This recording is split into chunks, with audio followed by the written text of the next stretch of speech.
My name's Charlotte Mann. My grandparents bought this house in 1945.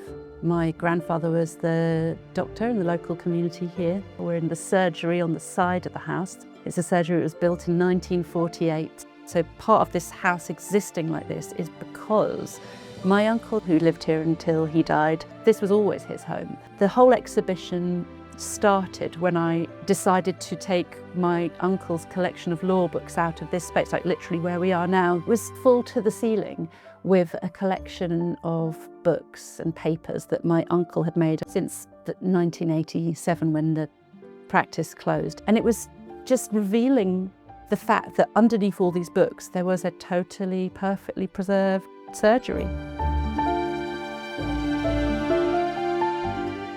Their attitude in running the practice was that you don't waste money on anything, so you don't change things unless you have to change things or it feels that it will lead to sort of some benefit for the patient. And so the consulting room hasn't really changed at all since 1948. So if it looks all tatty but it still works, that's fine, you know.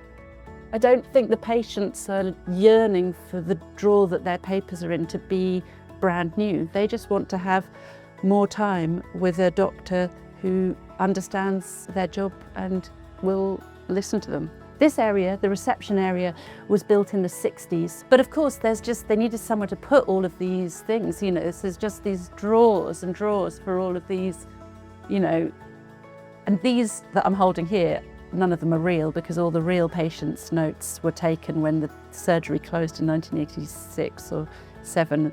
These ones are members of the family who played doctors here. So these are all just pretend ones. That's my cousin. So in 1940s, 50s, the area was one big open reception. There was no receptionist. People just moved closer to the door every time someone went into the consulting room. If someone came in looking obviously distressed or desperate to see a doctor, they could jump the queue, and people would sometimes sit for hours waiting because they could tell that other people maybe needed to be seen more urgently or people were having long consultations. And my grandfather was notorious for taking as long as he felt people needed. So sometimes that would be a really long time.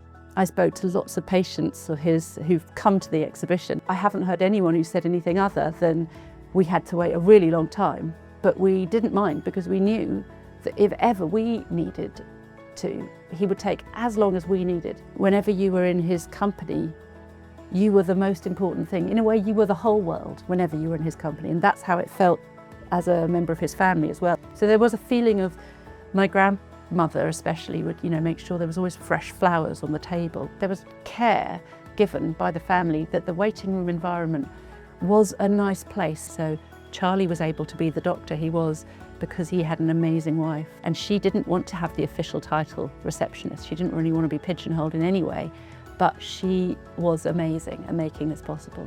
But basically anyone who was hungry needed to have, you know, join them for lunch. If you turned up, you'd be fed. If you needed to stay, you could stay. Countless times, the life of this house, someone has failed on their mortgage payments, they've moved in here. Someone has not got a job, they've moved in here. Someone is going through a divorce, they've moved in here. So the feeling of you just care for people as you find them and you give them what they need is what the ethos of the whole extended family was.